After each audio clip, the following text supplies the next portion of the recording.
teman-teman, bagaimana kabarnya hari ini? Semoga senantiasa sehat, bahagia, dan bersemangat. Nah, pada video kali ini saya akan menjelaskan materi terkait kondisi pengubahan dan materi pengubahan perilaku pada konseling behavioral.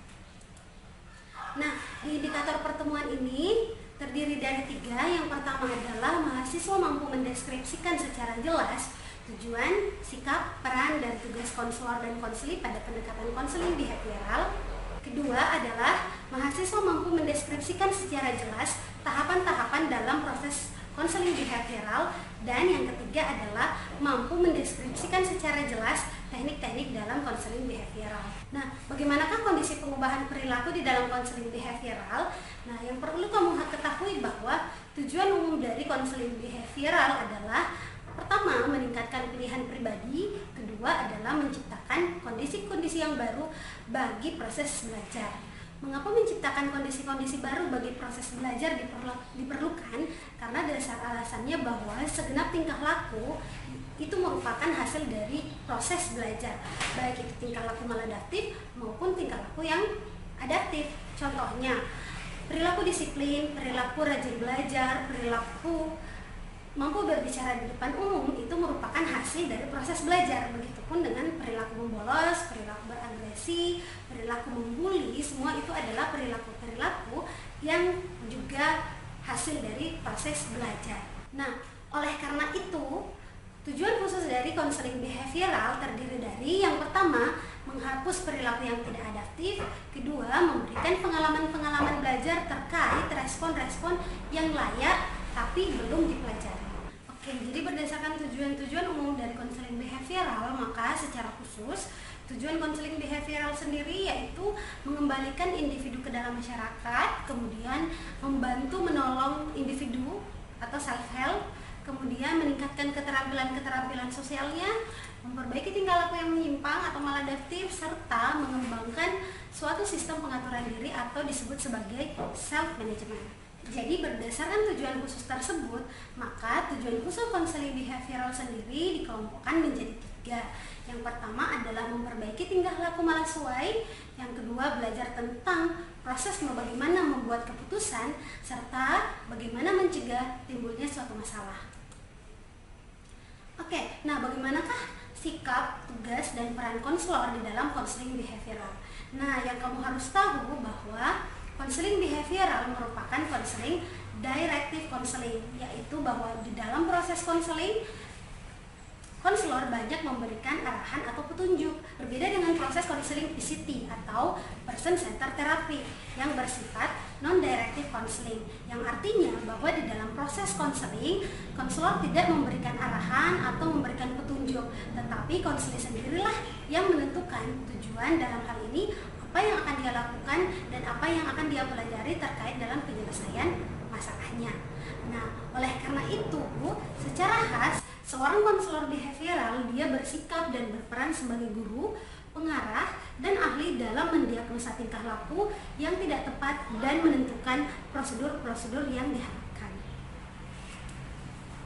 Lalu, bagaimanakah sikap, tugas, dan peran konseli di dalam proses konseling behavioral? Nah, jadi seorang konseli harus terlibat secara aktif dalam memilih dan menentukan tujuan. Meskipun dalam hal ini konselor juga memilih dan menentukan tujuan-tujuan konseling. Kemudian, konseli harus melakukan seluruh tahap kegiatan konseli. Jadi, mereka juga harus mengambil resiko di dalam upaya merubah perilakunya. Contohnya, jika konseling ingin menjadi disiplin, berarti mereka hendaknya mengambil resiko untuk bangun lebih awal, dan mungkin mereka akan merasa kesulitan di dalam proses perubahan perilakunya beradaptasi dengan perilaku baru. Tugas dan sikap yang ketiga dari seorang konseli di dalam konseling behavioral adalah bahwa mereka harus bersedia melakukan perubahan terus-menerus dan menerapkan perilaku setelah sesi konseling berakhir. Mengapa hal ini harus dilakukan? Hal ini dikarenakan pandangan behavioral bahwa hanya konseli sendirilah yang dapat menolong dirinya sendiri dengan merubah tingkah lakunya menjadi adaptif. Bagaimanakah situasi hubungan di dalam proses konseling behavioral? Jadi yang harus kamu ketahui bahwa situasi hubungan menurut konseling yang sering kita dengar seperti kehangatan, empati, keaslian, keterbukaan, serta penerimaan dibutuhkan dan penting bagi proses konseling. Tapi yang harus kamu ketahui bahwa di dalam konseling behavioral sendiri, situasi tersebut dibutuhkan namun tidak cukup untuk terjadinya perubahan di dalam diri konseling. Jadi, apa yang penting bagi pelaksanaan konseling behavioral?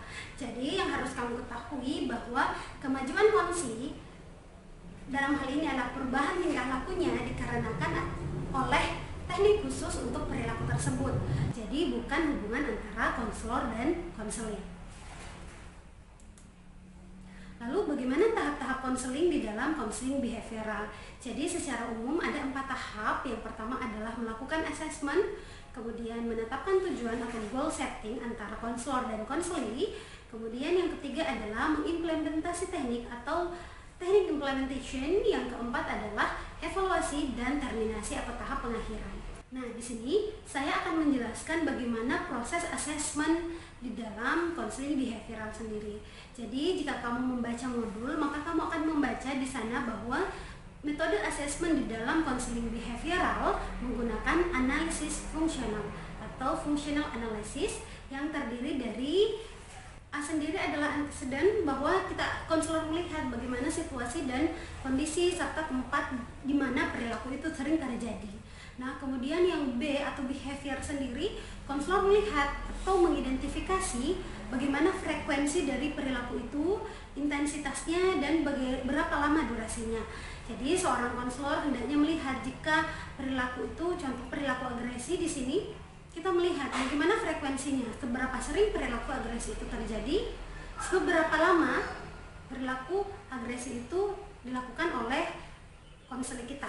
Kemudian konsekuensinya adalah bagaimana meningkatkan perilaku atau menurunkan perilaku target. Jika perilaku dianggap adalah perilaku malasuai, maka contohnya agresi, berarti perilaku itu hendaknya diturunkan. Tapi jika contoh perilaku itu adalah kurang disiplin, berarti kita meningkatkan perilaku target atau meningkatkan kedisiplinan. Nah, bagaimana dengan teknik-teknik konseling behavioristik? Sesungguhnya teknik-teknik konseling behavioristik akan dibahas secara mendalam dan secara spesifik pada pertemuan-pertemuan selanjutnya. Tetapi di sini saya akan menjelaskan secara umum bagaimana teknik-teknik konseling di dalam pendekatan behavioristik. Jadi yang kamu harus ketahui bahwa teknik konseling pada pendekatan behavioristik terdiri dari 2 jenis. Yang pertama adalah teknik untuk meningkatkan perilaku dan yang kedua adalah teknik untuk menurunkan perilaku. Nah, teknik untuk meningkatkan perilaku sendiri terdiri dari penguatan positif, kemudian token economy, pembentukan tingkah laku atau shaping, pembuatan kontrak atau contingency contracting. Kemudian teknik untuk menurunkan perilaku, contoh-contohnya yaitu penghapusan berupa extinction, time out, pembanjiran atau flooding, penjenuhan atau sanitation, kemudian pemberian hukuman atau punishment, terapi aversi atau aversive therapy, dan yang terakhir adalah desensitisasi sistematis. Nah, sebagai contoh di dalam penggunaan teknik, karena ini menjadi penting karena memang di dalam proses-proses skripsi banyak mahasiswa yang menggunakan teknik tapi dengan masalah-masalah yang sebenarnya tidak cocok digunakan pada teknik tersebut. Nah, contohnya, banyak yang terjadi biasanya mahasiswa menggunakan teknik desensitisasi sistematis untuk meningkatkan perilaku disiplin. Padahal teknik DS ini atau teknik desensitisasi sistematis ini bertujuan untuk menurunkan perilaku. Contohnya, perilaku membolos. Pada dasarnya teknik disiplin dan menurunnya perilaku membolos memiliki hubungan. Tetapi karena konseling behavioral berdasarkan pada tingkah laku yang teramati berdasarkan durasinya, frekuensi dan intensitasnya, maka teknik desensitisasi sistematis tidak tepat untuk meningkatkan perilaku disiplin, tapi lebih tepatnya untuk menurunkan perilaku membolos. Itulah tadi penjelasan singkat terkait perkembangan perilaku manusia dan hakikat konseling behavioristik. Jangan lupa jaga iman, jaga kesehatan, jaga jarak, dan jaga semangat. Jangan lupa like, komen di bawah ini terkait dengan materi-materi yang belum kamu mengerti. Kamu bisa bertanya di kolom komentar dan berikan saran materi untuk video selanjutnya. See you in the next video. Goodbye.